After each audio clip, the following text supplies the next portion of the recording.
Hey friend, please subscribe. 1 second for you. Big deal for me. I was halfway through nuking leftover spaghetti at lunch when I saw the story.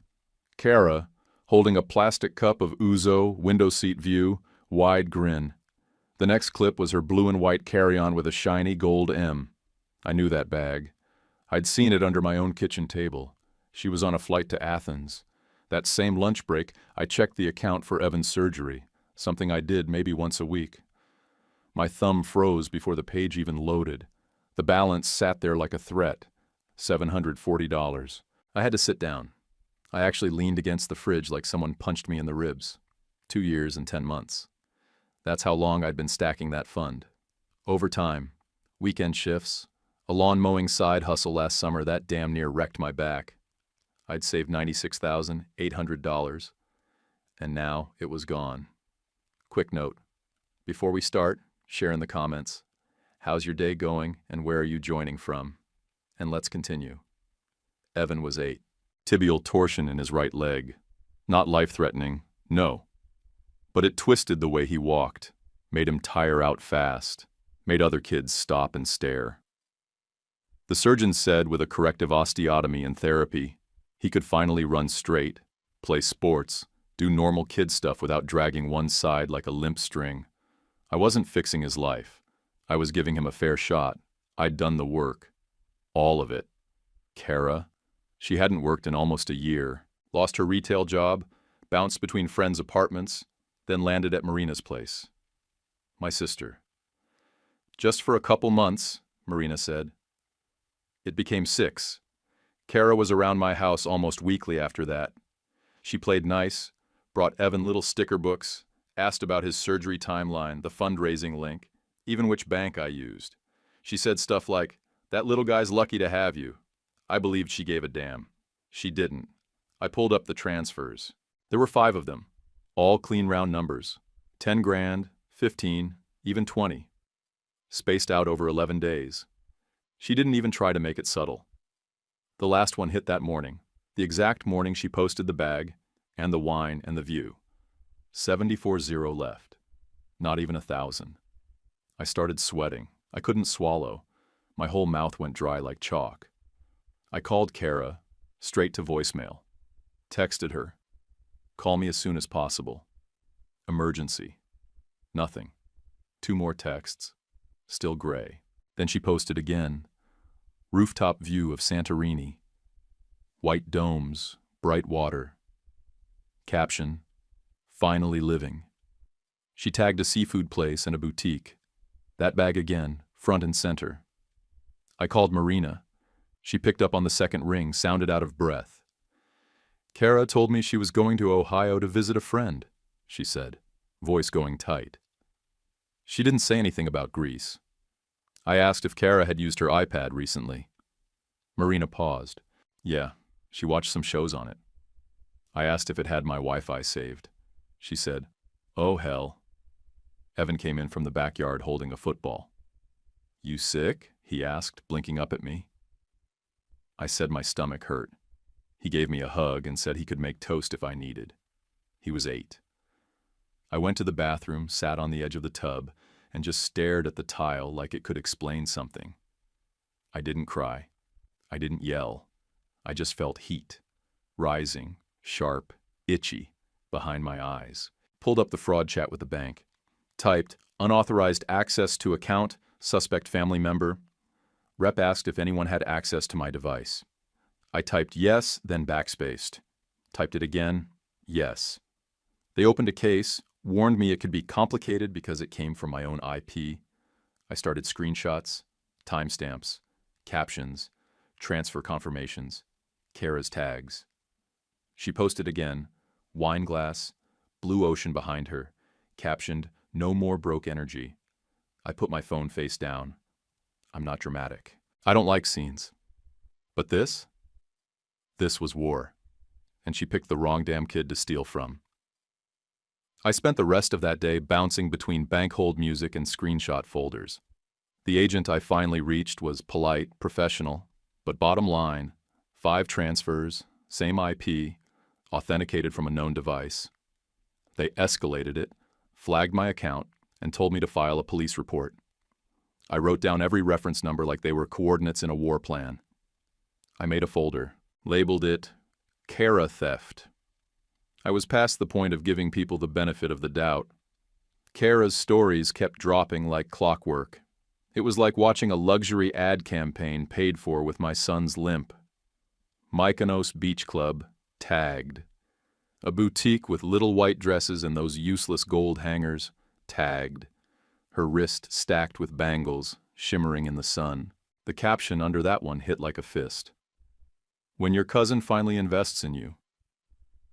I stared at that line until I couldn't see straight. I called Sabrina. We've been divorced almost 3 years, but things are civil. We split holidays. She picks up Evan on Thursdays. She picked up this time and I told her everything. She paused. Clint, listen. You can't prove it was Kara. You'll drive yourself crazy chasing it. I said, I've got transfers that match her damn timestamps. She sighed. I'm just saying, breathe. And maybe, I don't know, postpone the surgery. Evan's not dying. People crowdfund these things, that line. It hit harder than she meant. She wasn't wrong, but she wasn't right either. This wasn't a car fix or a dental bill. This was my kid's shot at running without dragging his foot like an anchor. I said thanks and hung up before I said something I'd regret. Marina showed up an hour later holding a pizza and her laptop. She sat down like she was clocking in. Let's map this bitch out, she said, flipping open the screen. We lined up the withdrawals with Kara's posts, each date, each transfer. Kara didn't just steal, she narrated it. Every 10 grand she took was followed by a story. Airport lounges, fresh pedicures, boutique seafood. Marina built a spreadsheet with tabs and color codes like she was prepping for trial. If she wants to document her crimes, let her, Marina said, eyes scanning her screen. You're not the one who's gonna look crazy when this gets ugly. I nodded, jaw clenched so tight my teeth ached. Later that night, I stood in Evan's room. He was asleep, blanket kicked off, leg bent weird like always. I walked out and took down the calendar we'd made together, big red X's counting down to July 19th. I thought I'd do it while he slept. But of course, Evan walked in just as I was pulling the last pushpin. Are we switching calendars? He asked, rubbing his eyes. I paused. We might have to wait a little longer, bud. He didn't ask why. Just looked at the blank wall and went back to bed without another word. That silence weighed more than any lecture. Next morning, at the plant, Hector pulled me aside. You good? He asked. You look like you're chewing gravel. I said there was family mess. He didn't press. Hector's the kind of guy who doesn't need details to smell trouble. He just said, You've got a real shot at lead tech in August. But I need you clean, no lates, no call-offs. Then he dropped his voice. Also, I heard something dumb in the break room. Deal with it fast. I found out what he meant real quick. Rashad, loudmouth from line 2, was mid-story when I walked in. Swear to God my cousin saw Clint at the off-track, he was saying. Blew the surgery fund on horses. I stood in the doorway and waited until he noticed me. He froze. His eyes dropped to his coffee. Not cool, I said flat. Watch your mouth. He muttered sorry. Didn't even look up. It still sat in my gut like a rusty nail. I don't care about gossip, but this was my kid, his leg, his future. I didn't punch a wall. I didn't yell. I just went back to my station and got to work. That night, Kara posted a bath full of rose petals with hotel slippers in the corner. Caption, I owed myself this. Comments were all fire emojis and, you deserve it, queen. I texted her one more time. You took Evan's surgery money. Call me. Gray bubbles. Unread. Or just ignored. Either way, she was watching me burn and popping champagne while she did it. Then, 9:17 p.m., my phone lit up.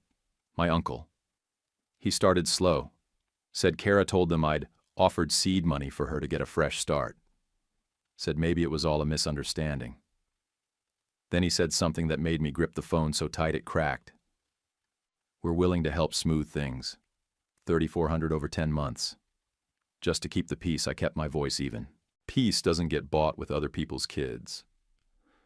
There was silence on the line. Then he said, "You don't have to be like this," and hung up. I sat in the dark on my living room couch with the baby monitor still running in the corner. Evan's leg always looked more twisted in the night cam. I thought about the day he came home from therapy with a printout of how to use crutches. He'd practiced all weekend down the hallway, 8 years old, limping with purpose. I hadn't told him the date was off yet. I didn't know how, so I did what I could. I opened my laptop and started a document. Timeline. I typed in every date, every transfer, every post Kara made that matched up. I saved screenshots. I added captions. I built folders inside folders. I was done reacting. I wasn't chasing her anymore. I was building something she couldn't spin. Next morning, Evan stood in the hallway, staring at the blank patch on the wall where the calendar used to be. His voice was quiet, but clear. "So we're not counting anymore?" I wanted to lie. I wanted to say we finished early, or the tape wouldn't hold. But he was looking straight at me, waiting. I told him there was a snag, and the hospital needed us to wait a little. He didn't blink. "Is it because Kara needed the money more?" He said her name like it was nothing. No bitterness, just curious. He always liked her. My jaw clenched so tight it sent pain up my temple. I nodded once. I made pancakes. He poked at them with the side of his fork like he wasn't sure they were food. Then he asked, "Am I still getting my new soccer cleats?" We'd talked about them after therapy. Bright blue, with his name stitched on the heel. A little reward for all the work he'd put in. "Yeah," I said, "just a little later than planned." He gave one of those half shrugs. "I can wait." 8-year-olds shouldn't have to say things like that, but mine did. At lunch, I called the surgeon's office from the back lot behind the plant, sitting in my truck with the AC off and sweat running down my back. The coordinator, Vanessa, had a calm, kind voice that made it worse somehow. She said she could move us off July 19th, and the next opening was probably late August if we were lucky. She paused and said the deposit to hold the new spot would be $22,000. My hand shook so bad I had to brace it against the steering wheel while I gave her the card. All I had left in checking. It wasn't enough. She said she'd put us on standby. I thanked her and ended the call before my voice cracked. Back at the plant, Hector looked up from his clipboard as I passed. "You good to finish the day?" he asked, eyes narrowed. "I need a couple hours," I said. He nodded. "Bring paperwork. Keep it boring. Boring wins." At home, I printed everything. Bank statements, screenshots, Instagram tags. Marina came over with a stapler and those neon post-it flags she swears by. She built packets like she was prepping a courtroom binder, not a police report. She didn't talk much. Neither did I. Later that afternoon, Sabrina pulled up with Dylan in the truck. He didn't get out. Just leaned back like he was guarding the perimeter. "Hey, little man," she said, giving Evan a quick hug. "You ready for movie night?" Evan grinned and ran to grab his bag. While he buckled in, Dylan called out through the window, "Man, just start a GoFundMe." People eat that stuff up. Little kid, bad leg, easy money like it was a pitch for a brand collab. I didn't respond. I just stared until he looked away. Evan hugged me tight before they drove off. I held on a few seconds longer than usual. 10 minutes later, my phone buzzed. Kara had tagged me in a new post. A carousel, white sandals, a beige linen blazer, some boutique hotel lobby with a glass ceiling. Caption, "Leveling up." Then came the DM, from a verified account with a name I couldn't pronounce. "We saw your tag and can offer discount gifts for her." I blocked it before I could think. This was what she did. She took my kid's future and turned it into content. My pain was just her ad backdrop. Marina texted me at 8:41 with a screen recording. "Should I hit Mykonos or stay in Santorini?" "Poll below," Kara said in the video, smiling at her phone like she wasn't in the middle of wrecking lives. Marina had time-stamped it. It lined up exactly with the third transfer. I saved the video twice and added it to the folder. Around 10, Hector called. I stepped onto the porch to take it. Look, you've got a lead on that position, he said. But if you start missing work, I can't hold it. I'll manage, I told him. Then I asked something that had been itching at the back of my head for days. You ever seen a guy win against it came from your IP? He was quiet a second. You don't need to win the world, he said finally. You just need to make her flinch. That stuck. Not revenge, not burning her down. Just make her feel something for what she did. Let her know she messed with the wrong damn person. I didn't need to make her cry. I just needed her to blink. I went to bed thinking about that. I'm not the speech-giving, table-flipping kind of guy, but I'm consistent. I can do boring. I can do hard. So I decided right then, no more reacting to her posts. No more swearing at my phone like she'd hear me. I'd keep building. Quiet, steady, brick by brick. She wanted the spotlight. I'd give her the shadows with documents and deadlines. I slid the photo into the binder and snapped it shut. The sleeve crinkled a little from the edge of the paper. Evan's snow cone was tilted, red syrup dripping down his fingers, and he was still smiling. I stared at it for another beat before I got up and packed everything into a canvas bag I'd gotten free at a tire shop. The next morning, I took the bag to the station. The patrol desk officer looked like he was halfway through a Red Bull and regretting it. Deep bags under his eyes, that slow, measured way guys talk when they've had too many overnight shifts and not enough thanks. I gave him the folder and explained everything. He listened, nodding a little, didn't interrupt much.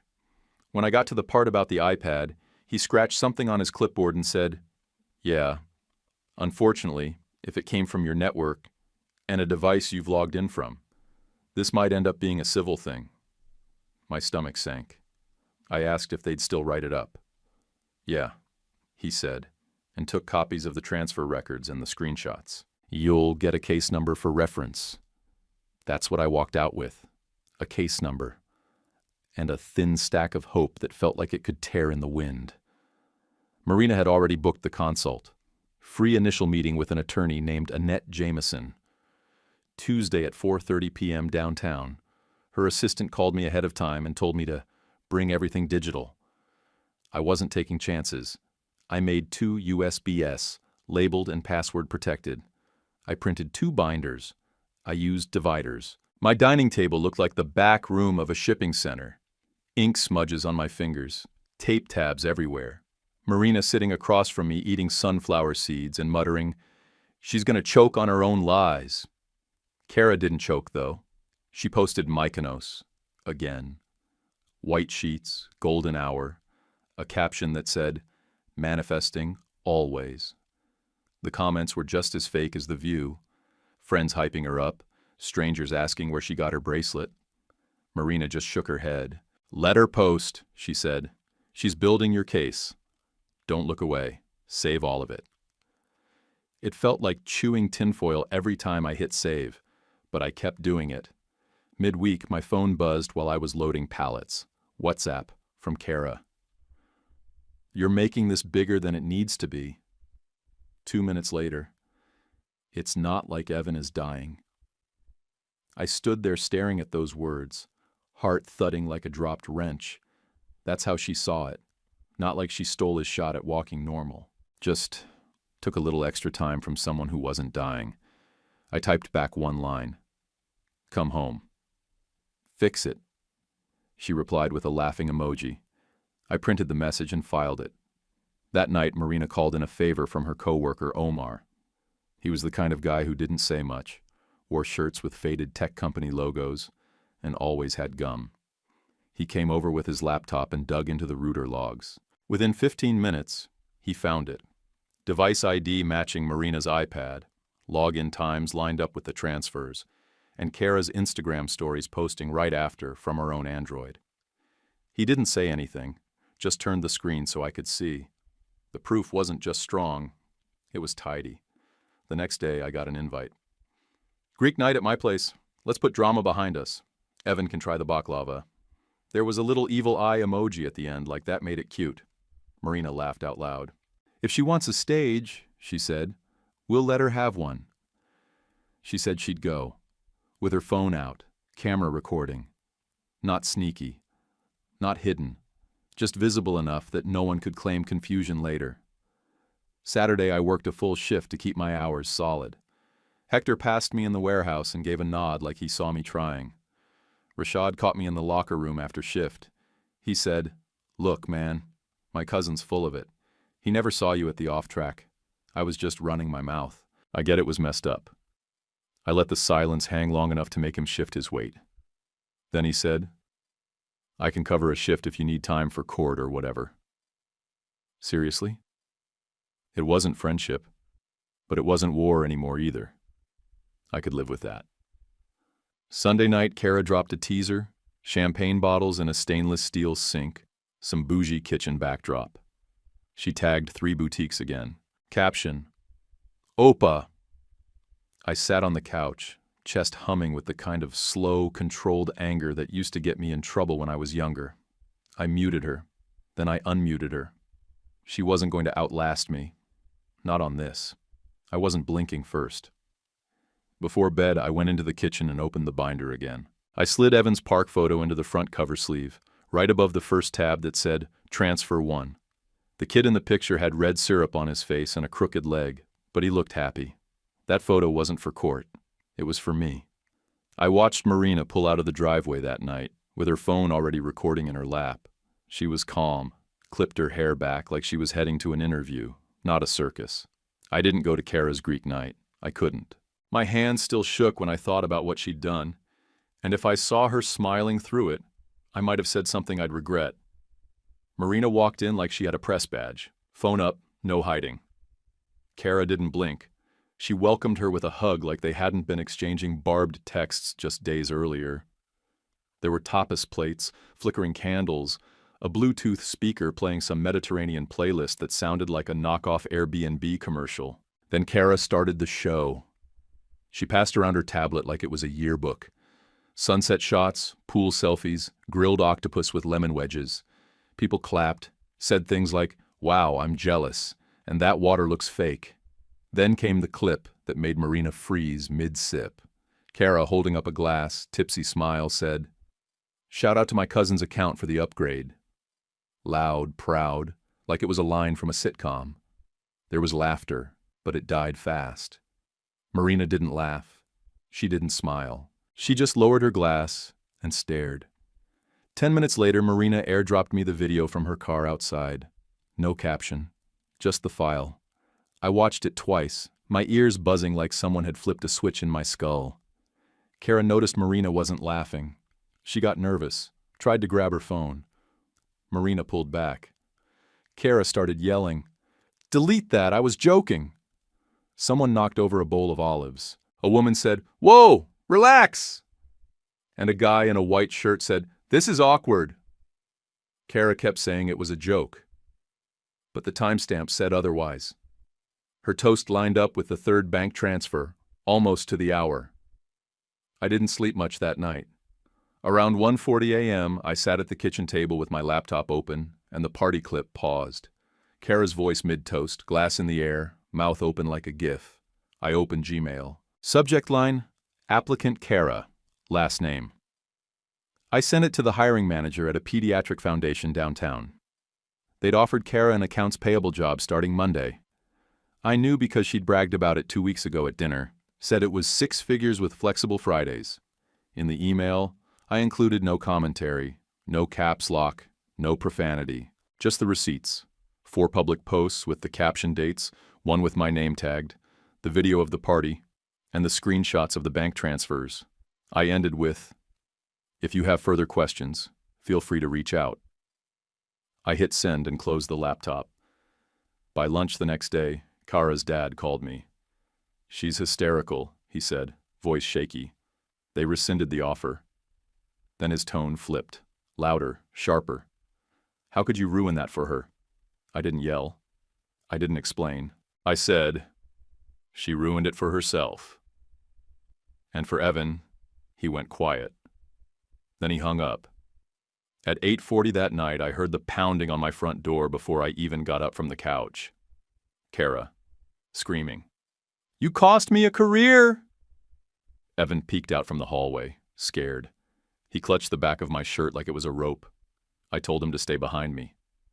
I opened the door just enough to see her. She looked wild, smeared makeup, shaking hands, phone in one and keys in the other. "You think you're some kind of hero now?" she shouted. "You want people to clap for you?" "You ruined me," I said. "Go home." She shoved the door. I backed up and dialed 911, put it on speaker. Kara froze when the operator picked up. "This is 911. What's your emergency?" "She's trespassing and escalating," I said, loud enough for Kara to hear. She backed off. Fast. I recorded the last 30 seconds. When the officers showed up, they recognized her name from the report. They didn't cuff her, just told her to move along or face a citation. She left. Next night was family dinner at my grandparents'. No one mentioned the scene. We don't do public fights at that table. We eat, we pass the rolls, we clear our own plates. Kara showed up late, eyes red but no tears. She tried to make a speech about being targeted and cyberbullied. No one interrupted her, but no one clapped either. Then my grandfather, Walter, retired steelworker, Korean vet, man of maybe 20 total words per meal, set his fork down. "You bought linen and leather while my great-grandson limps," he said. Shame. The room went dead still. Kara stared at her plate. Her mom looked at her, then at her dad. Finally, she spoke. "We're selling the bags," she said. "We're listing the clothes. You're moving back home. We're taking your cards." "You can't be trusted," Kara started to argue, voice rising. Her dad said, "Enough." First time I'd ever seen them actually parent her like someone over the age of 12. 2 nights later, Marina and I sat on my living room floor with 2 ring lights and a spreadsheet. We took pictures, wrote captions, priced everything below market. Dresses, bags, sunglasses. We tracked offers, shipping labels, and payments. By the end of the week, it added up to $28,700. Kara kept texting. "Those were gifts. You don't get to resell what was mine. You're punishing me." Her mom replied to her directly. "Gifts bought with stolen money aren't gifts." They opened a separate account, named it Evan Fund. Every payment went in there. Her mom sent me the first deposit screenshot, $1,600, scheduled monthly. I didn't say thank you. I just forwarded it to the lawyer's folder. With that first chunk, I called the surgeon's office and paid what I could. Vanessa answered. And when she saw the amount, $12,000, she actually sounded relieved. "We'll log that," she said.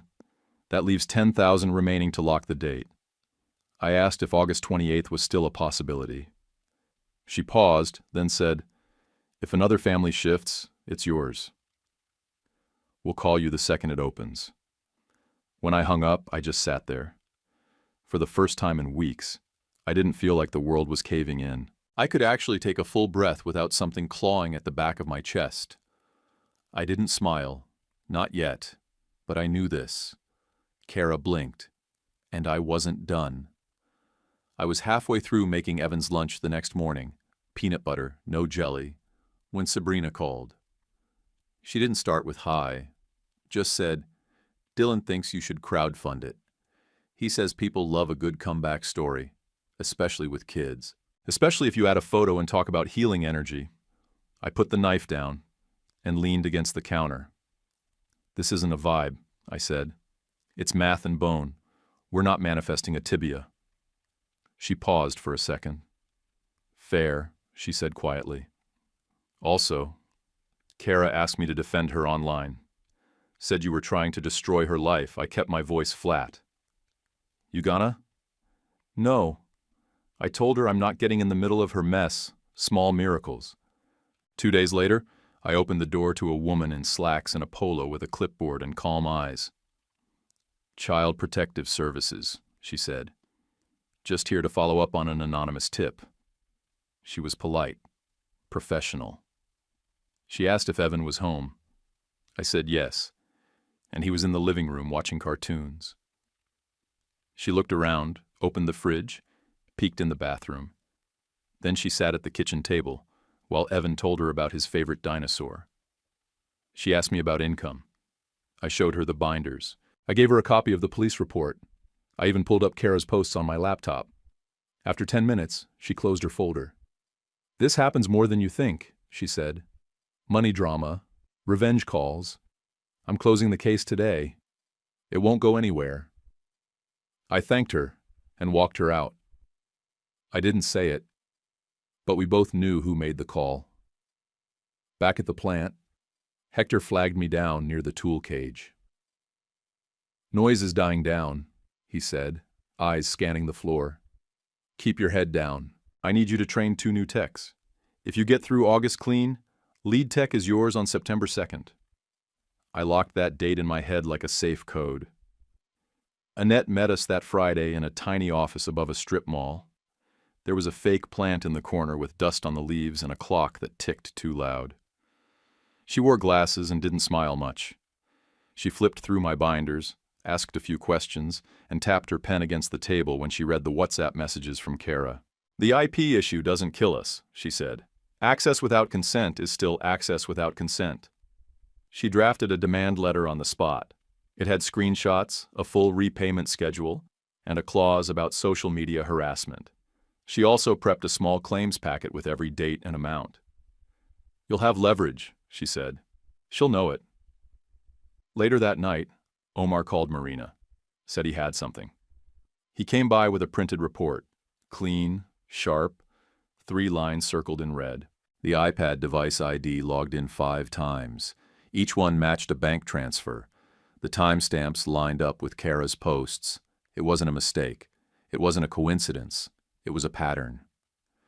"She used it on the mornings she babysat Evan," Omar said, voice low. "I triple-checked it." I thanked him. He just shrugged. "People like her think the cloud forgets." Then came the Dylan stunt.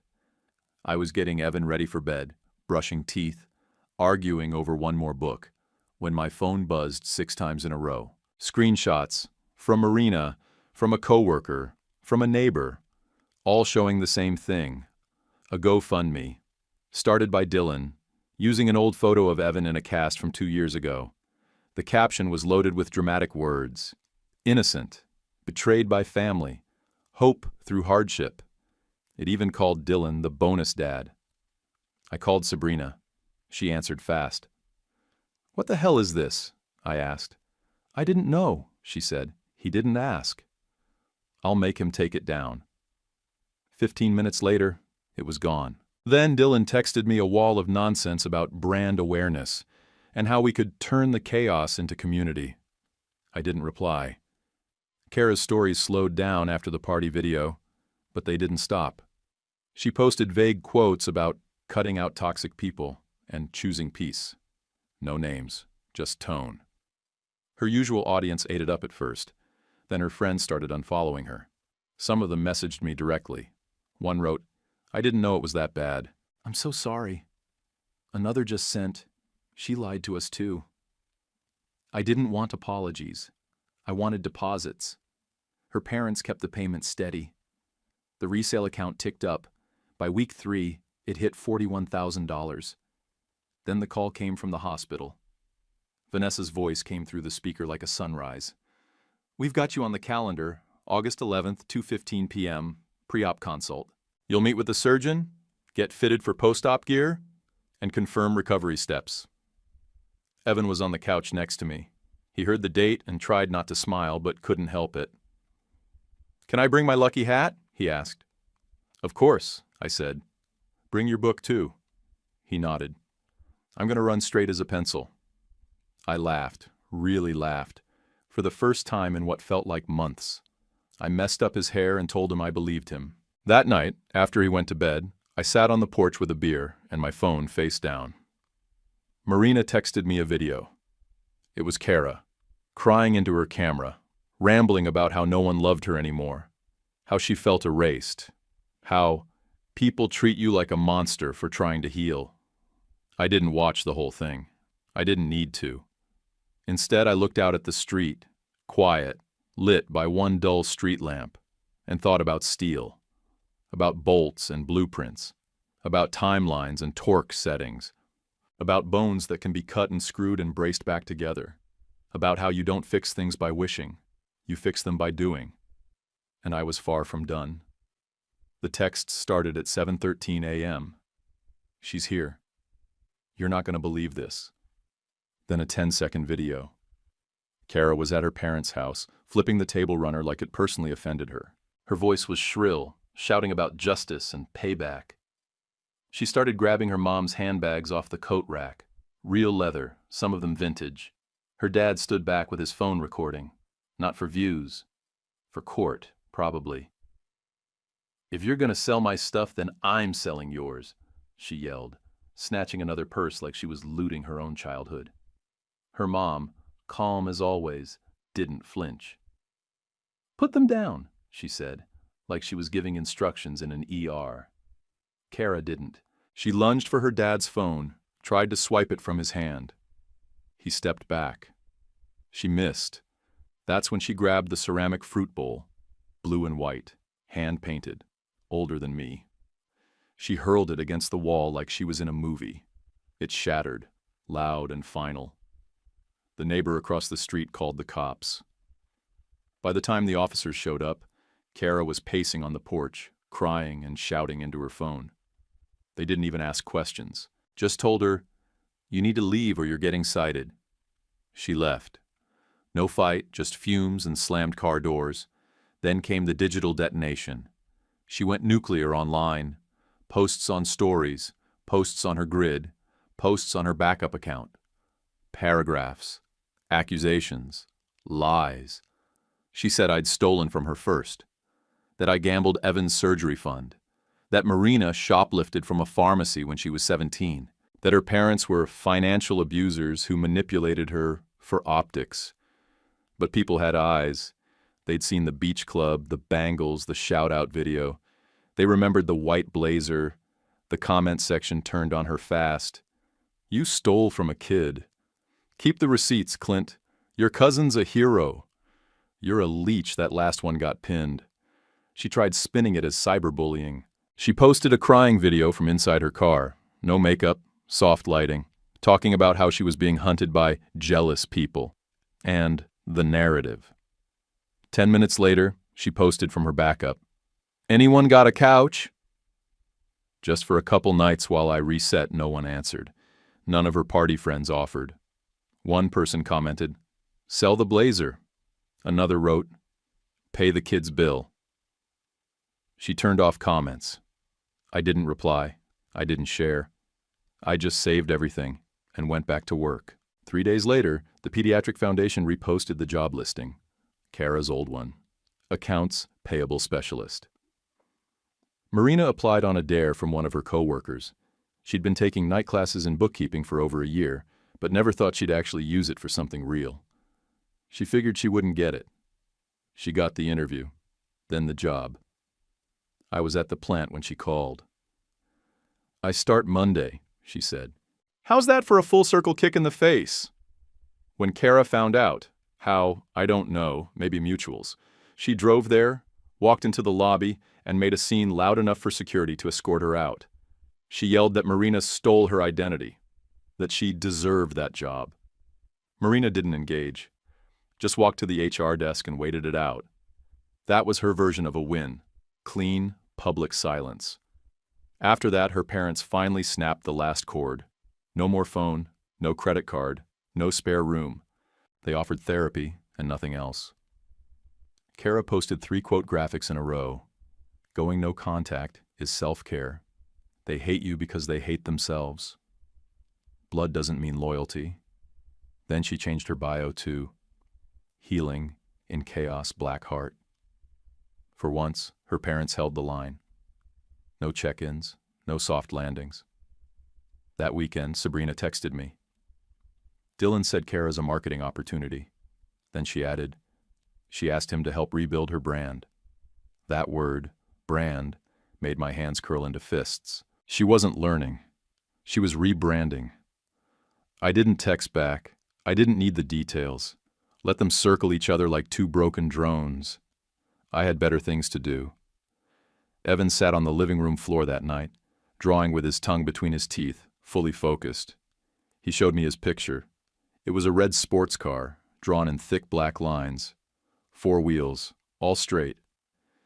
Inside was a smiling stick figure in the driver's seat, hands on the wheel. "Is that you?" I asked. He nodded. "I'm gonna be fast," he said. "Really fast." Then he asked, "Will Kara still come to my birthday?" I didn't lie. "Probably not this year, bud." He didn't pout, just looked at the drawing and nodded. "Okay." He went back to coloring. I stuck the picture on the fridge with a magnet shaped like a wrench. Then I stood there a minute, hand on the handle, looking at those wheels, straight as rails. I was standing at the copier at work when Annette texted, "Filed. September 19th. Let me know if you get pushback." She filed the small claims case anyway, even though the payments were coming in. She called it leverage. Said court dates had a way of keeping people on task. The paperwork included a draft settlement, full amount owed, payment schedule, interest if missed, and a clause about zero contact from Kara. Her parents didn't fight it. Annette said they signed within 24 hours. "They're tired too," she said. On the 1st, like clockwork, the next transfer hit, $1,600. The same day, another $6,900 came in from resale. Marina kept me posted, tracking every item sold and tagged in the spreadsheet she named Kara Repayment Final. That week, I walked into the hospital with a folder of receipts so thick it barely fit in the zipper. I handed it to the billing clerk. She flipped through, scanned the total, and looked up at me. "You're all set," she said. "Full balance paid." Evan was standing next to me in his lucky hat. She handed him a sticker shaped like a gold star. He peeled it and stuck it right on the brim. Back at work, Rashad cornered me in the break room. Different vibe this time. "Hey man," he said. "If you're working this Saturday, I'd like to shadow." I could use the extra hours I didn't make it easy for him. I asked if he could lift, troubleshoot, and stay quiet when things got tense. He nodded. "I can. And I know I talked too much before. I'm trying to show up different." Saturday came, and he showed. On time. Brought his own tools. Didn't complain when the gear assembly took twice as long. I watched him fix the misalignment without needing me to step in. When we clocked out, I gave him a nod. He nodded back. That's how men say we're good. The following Tuesday, Hector posted the lead tech job with a 48-hour application window. I submitted my name by lunch. Same afternoon, he called me into the back office. He leaned back in his chair, arms crossed. "It's yours, Mercer." "You earned it. Don't make me look dumb." I shook his hand. He squeezed hard, like always. That handshake felt heavier than a raise. Kara tried one last stunt. She emailed Annette saying the designer bags were investments and that selling them below retail caused her financial harm. Like this was Wall Street and not Facebook Marketplace. Annette didn't blink. She replied, "See you." Kara didn't reply after that. Later that week, Marina sent me photos from her new desk at the Pediatric Foundation. She had a potted plant, a framed picture of our parents from some cookout, and a neat stack of color-coded invoices. "I set up dual controls," she said. "2 people sign off on anything over $100. Learned something. I guess I told her I was proud of her." She shrugged and said, "Let's see if I survive Q1. A neighbor sent me a screenshot that night, a Facebook mom group thread. Someone had leaked Kara's meltdown at her parents' place, the ceramic bowl story, the purse grab.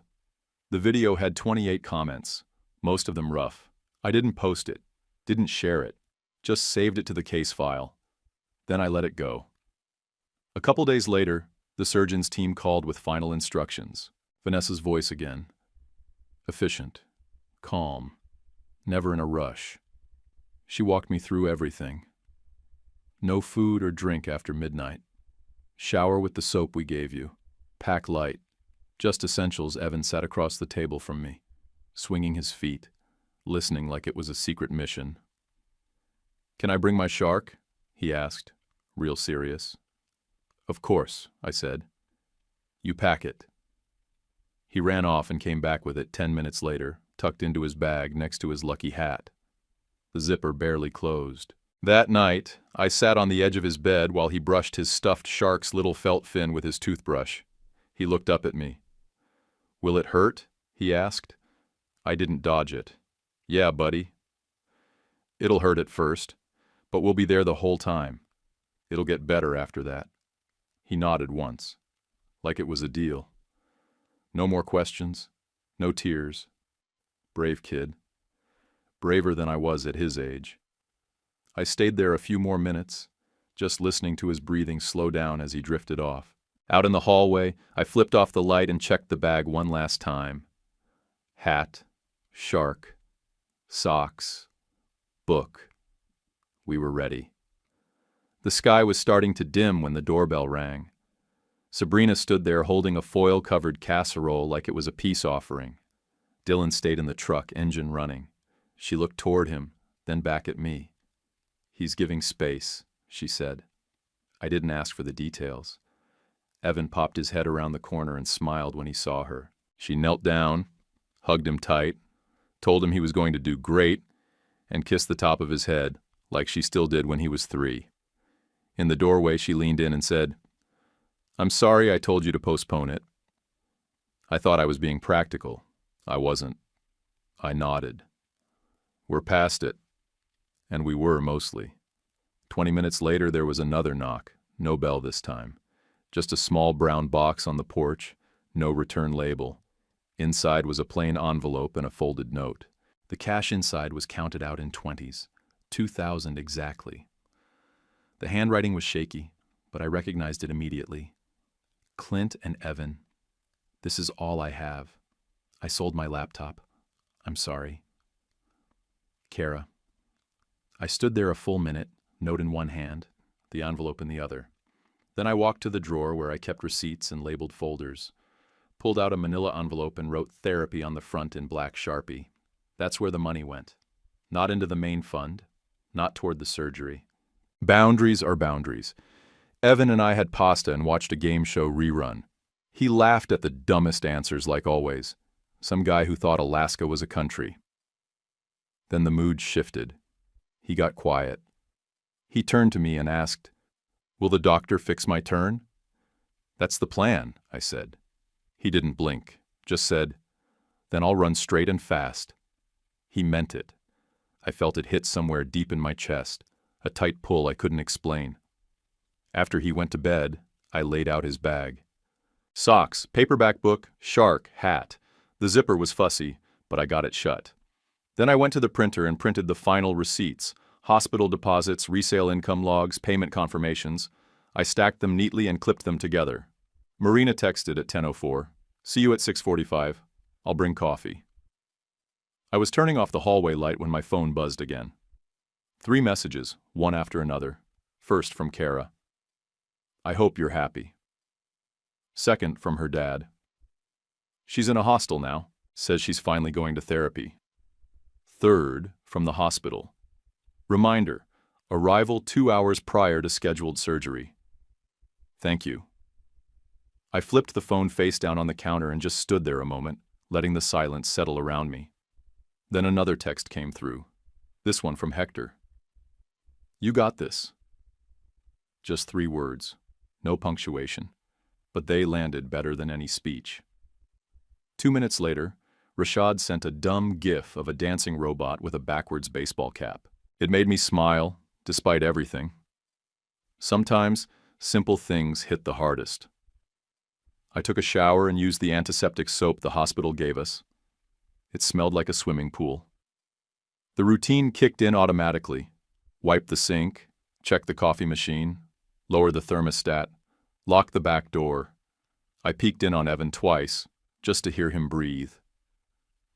You can't fight bone with worry, but it doesn't stop you from trying. In bed, I stared at the ceiling and let my mind run the full track. Kara with the glass of ouzo, the empty account, the comment sections, the courtroom folder, Evan limping toward me with a snow cone, Walter saying shame, like it meant something sacred, the receipts, the lawyer, the email that made Kara blink. I didn't feel victorious. This wasn't about revenge anymore. It was about pushing a boulder far enough up the hill that maybe, just maybe, Evan wouldn't have to push one of his own later. I picked up my phone one last time and set a reminder. First park run, 6 weeks from tomorrow. It wasn't just a goal. It was a promise. We pulled into the hospital lot before the sun even cracked the edge of the sky. The streets were empty, quiet in that way cities get when the world hasn't stretched its legs yet. Evan held the bag on his lap the whole ride. He didn't talk much, just kept his shark tucked under his arm and the bill of his lucky hat tilted low. Marina met us at the entrance with 2 coffees and a granola bar neither of us touched. Her coat was zipped up to her chin, and she gave Evan a big smile that didn't quite reach her eyes. But he smiled back. That was enough. Inside, the nurse met us with a clipboard and a voice like she'd done this 1,000 times. She bent down and talked to Evan like he was part of the team. She let him pick a cartoon. When she slipped the wristband on, she told him it was a power band, and he nodded like he already knew that. The surgeon came in next. Clean scrubs, steady voice, no fluff. He shook my hand, then walked me through everything again, slower this time, like he understood how heavy the next few hours would feel. When he finished, he asked if I had questions. I said, "No. Just take care of my boy." He gave me a firm nod. Evan squeezed my fingers once before they rolled him down the hall. I watched those doors swing shut, then kept watching long after they stopped moving. The waiting room had bad coffee, worse chairs, and the kind of silence that makes your thoughts too loud. Marina scrolled her phone but didn't show me anything. No screenshots, no messages, no posts. Just quiet. It was the kindest thing she could have done. Sabrina showed up and took the chair on the other side of me. We didn't talk about Kara. We didn't need to. We talked about school supplies, how Evan still said lasagna, and how the hospital coffee tasted like burnt cardboard. 2 hours felt like 4. Then the surgeon came back. His face told me everything before he even opened his mouth. That calm, measured look doctors get when things went the way they were supposed to. He said words like alignment, clean cut, stable fixation. What I heard was, it worked. He handed me an X-ray.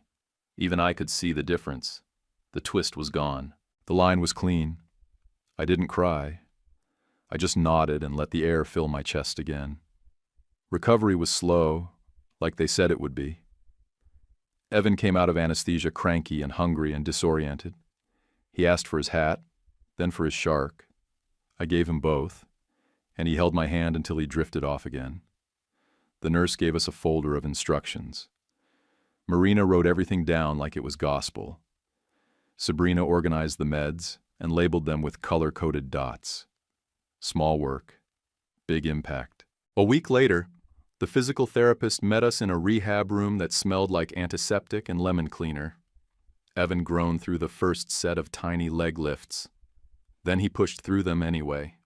When he stood up and took his first step, without that twist, he looked at me like he wasn't sure it was real. I nodded once. He nodded back. We didn't need words for that. The court date never came. Annette finalized the settlement behind the scenes. Kara's parents brought a cashier's check that cleared the rest of the balance. The monthly transfers stayed steady, covering therapy and equipment. Kara sent one more note months later. I'm in treatment. I'm paying what I can. I know what I did. I didn't reply. I didn't need to. Work got steadier. Hector handed me the lead tech badge without ceremony. Rashad kept his mouth shut and turned into someone I could actually rely on. Marina stayed in her role and made sure no one could pull another Kara again. We stopped checking Kara's socials, stopped saying her name out loud unless it was to explain boundaries to someone else. She became a lesson, not a presence. Then the day came. The first park run. Early fall, cool air, maples starting to yellow.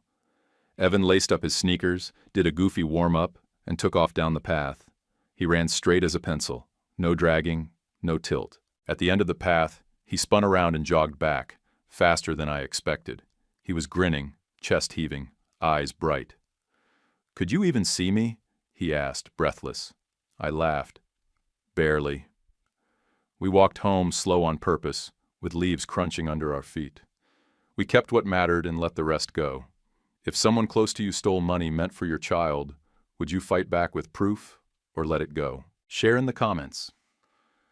And if this story hit you, please like and subscribe. It's just one click for you, but means a lot to us. YouTube picked this for you. Tap it. Let's see if they guessed right.